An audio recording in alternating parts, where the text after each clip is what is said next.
Rwanda, au Burundi ou bien en Ouganda. Donc, très mauvais nageur et il est resté congolais. C'est une fierté pour notre pays d'avoir un animal unique. Mais qu'est-ce que nous, les Congolais, nous faisons des bonobos? Nous les mangeons. Manger un bonobo, c'est vraiment manger son propre cousin. Donc, si on peut bien comprendre, le bonobo, il est vraiment le plus proche cousin de l'homme à 98%.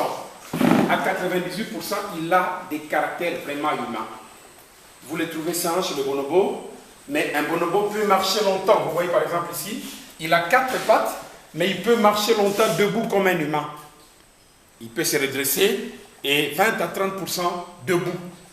Et c'est comme ça qu'il est rangé parmi les plus grands bipèdes. La bipédie, c'est lorsqu'on marche à l'aide de nos 2 pieds et 2 pattes. Donc c'est le plus grand bipède parmi les autres chimpanzés, gorilles et le orang-outan. Donc vraiment c'est un caractère humain, mais que nous retrouvons chez le bonobo. Alors le deuxième caractère humain, c'est la durée de la grossesse chez la femelle bonobo. Il n'y a pas une différence avec la maman humaine. C'est pendant 9 mois que la femelle bonobo aussi porte son bébé dans le ventre. Donc vraiment, c'est un caractère humain. Donc on a parlé d'abord du premier qui est la bipédie, la durée de la grossesse qui est de 9 mois. Et le troisième caractère, c'est l'apparition d'un cycle ovarien. Les femelles bonobos ont leurs règles comme les mamans humaines, et parfois même des règles douloureuses. Et vous voyez que c'est vraiment le cousin le plus proche de l'homme. Donc, l'apparition d'un cycle ovarien, et la femelle bonobo, elle peut aussi avoir ses règles pendant 4-5 jours aussi comme la maman humaine. Elle a la puberté, elle a aussi la ménopause. C'est-à-dire déjà à l'âge de 12 ans, elle donne déjà son premier bébé. Et à 35 ans, elle arrête de donner le petit, c'est la ménopause. Et à 60 ans, un bonobo vieillit et meurt. Vous voyez déjà tous ces caractères, le manger, c'est vraiment du cannibalisme. Et imaginez cette femelle, vous voyez la maman bonobo avec son bébé, et elle a aussi un planning familial. Donc elle ne donne qu'un bébé chaque 5 ans. Un petit tous les 5 ans. Pourquoi? C'est dû à l'allaitement. La maman bonobo, dès qu'elle a un bébé, donc elle allaite son petit pendant 4 ans. 4 ans d'allaitement, et ce n'est que la 5e année qu'elle peut avoir un autre bébé. Et imaginez, et vous les mangez aujourd'hui, vous les mangez demain, l'animal est en danger de disparaître. Et voilà la raison qui fait que nous les protégeons. Donc voilà, le parc est grand, ça fait 35 hectares de forêt, notre parc ici, avec 63 bonobos, des orphelins qui ont grandi chez nous et qui commencent aussi à nous donner les bébés. Donc nous allons les découvrir dans notre forêt. Et pour mesures de sécurité, la forêt est clôturée. Mais comme les bonobos ne nagent pas, ils ont peur de l'eau qui est profonde. Il y a un peu des étangs artificiels que nous avons mis. Et là, il n'y a pas d'étang. Et il y a des fils électriques et qui fonctionnent à l'aide des panneaux solaires qui ne peuvent jamais sortir. Et la forêt, comme on a dit, grand. Et ces bonobos sont toujours dans la nature, dans la forêt, ils vivent toujours ensemble. 20, 30, 40 par forêt. Et dans leur monde, vous allez remarquer que c'est un monde très différent de nôtre. Ce sont les femelles qui ont le pouvoir dans le monde des bonobos. Donc les mamans dirigent par alliance. 2 ou 3 femelles se regroupent pour maîtriser les mâles. Les mâles sont grands, ils sont gros, mais ils n'ont pas d'autorité devant les mamans bonobos. Ils sont sévèrement disciplinés par des mamans. Donc c'est un monde matriarcal, le monde des bonobos. Et du côté nourriture, ils sont principalement végétariens, les bonobos. On leur apporte fruits, légumes, des tiges, mais pas la viande, végétarien. Donc on va marcher, les autres commentaires, on va les faire chemin faisant. Et s'il y a des questions aussi à poser, et vous allez nous poser pendant que nous allons le voir dans la nature. Ok? On va marcher maintenant ensemble. Allons-y, on y va. Venez, garçons. Venez. Geoffrey.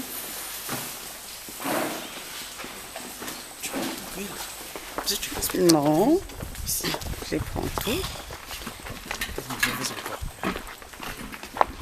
Une bonne reporter.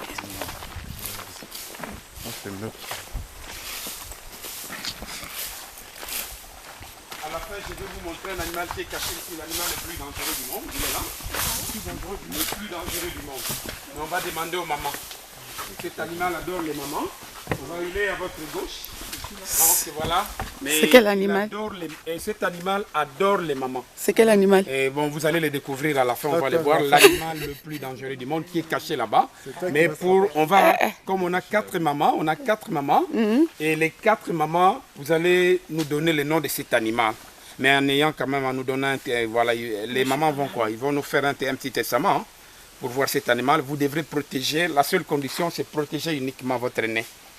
Cet animal adore manger les nez des filles. Donc l'animal le plus dangereux du monde. Et on va les découvrir ensemble, ok? Après, si les 4 mamans terminent, maintenant c'est le tour des messieurs. Toi aussi tu es un papa, on a un monsieur, non? Mais les messieurs protègent seulement les lèvres. Donc on voit d'abord les bonobos et après on va terminer par l'animal le plus dangereux du monde. D'accord. Okay?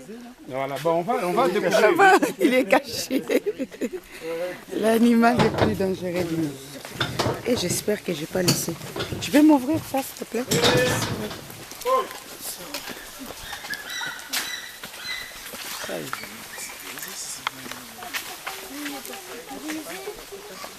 On a dit qu'il est caché.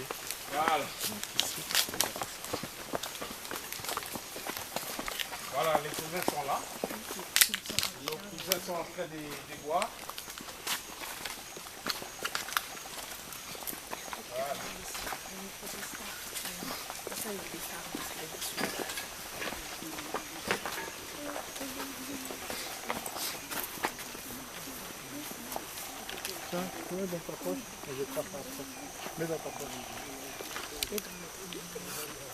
C'est vrai, ça y est, maman, elle est franche. Si tu le prends, si tu le mets, tu seras obligé de le porter. Voilà, les cousins sont là. Les bonobos, voilà. Là, vous avez un premier groupe de bonobos. Vous avez la dominante qui est là. Maman Semendoa, c'est le chef du groupe. Comme je vous ai dit que dans le monde des bonobos, en fait, ce sont les mamans qui commandent.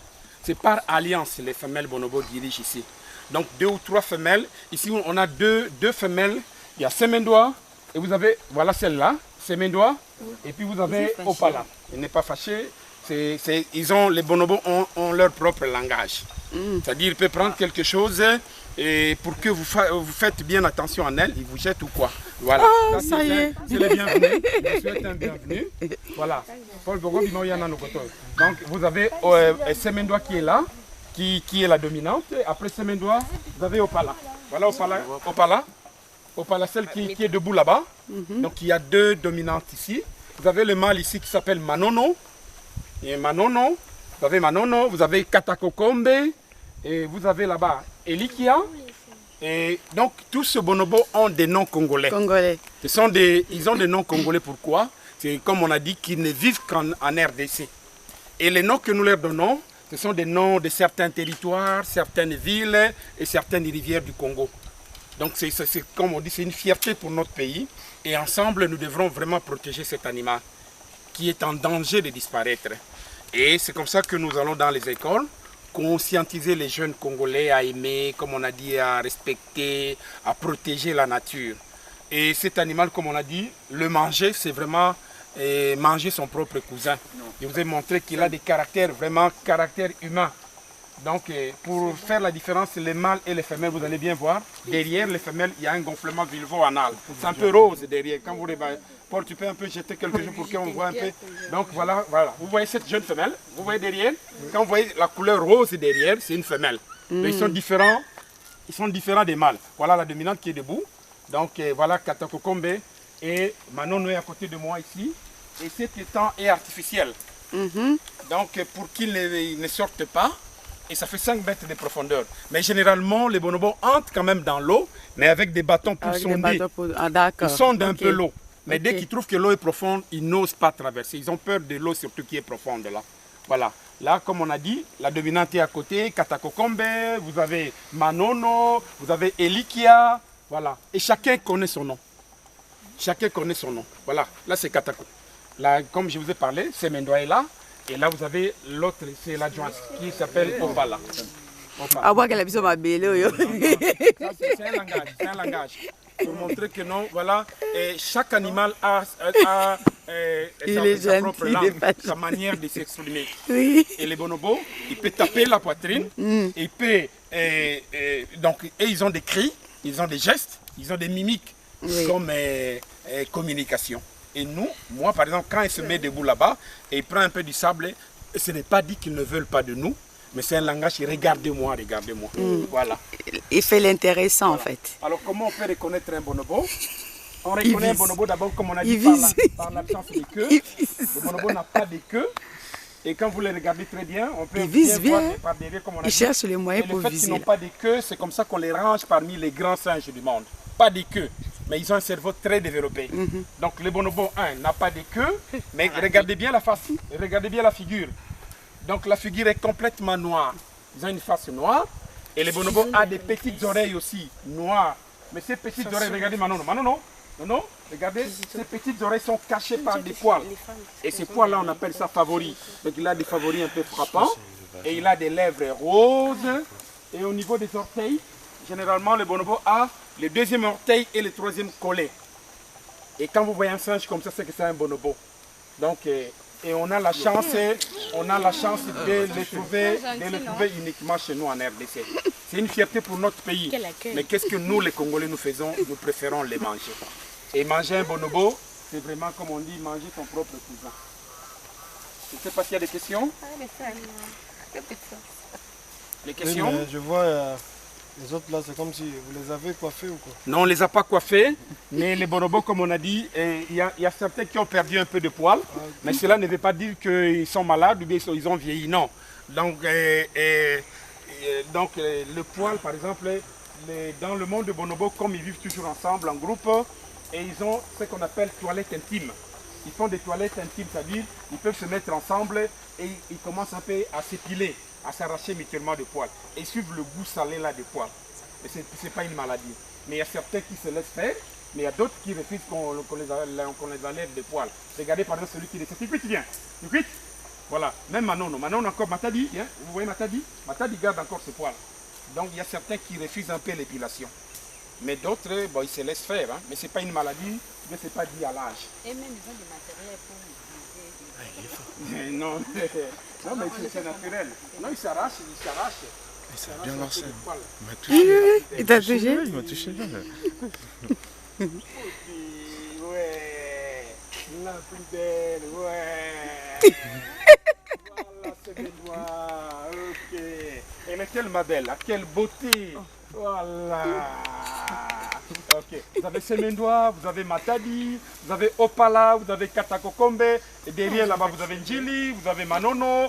Donc voilà, là c'est Opala qui a pris Opala, vous avez Matadi, voilà un peu. Ok. Ça va? Il y a des questions encore? Questions? Au niveau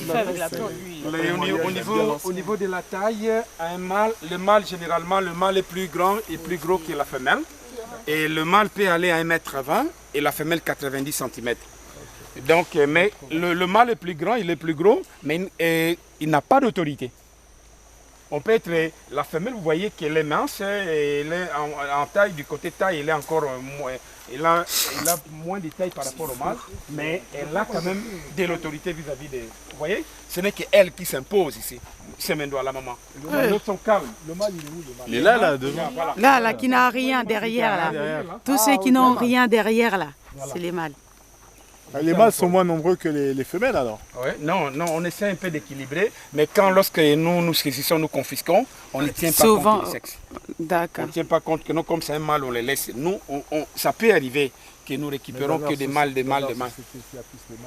Non, mais c'est un monde, il n'y a pas de couple.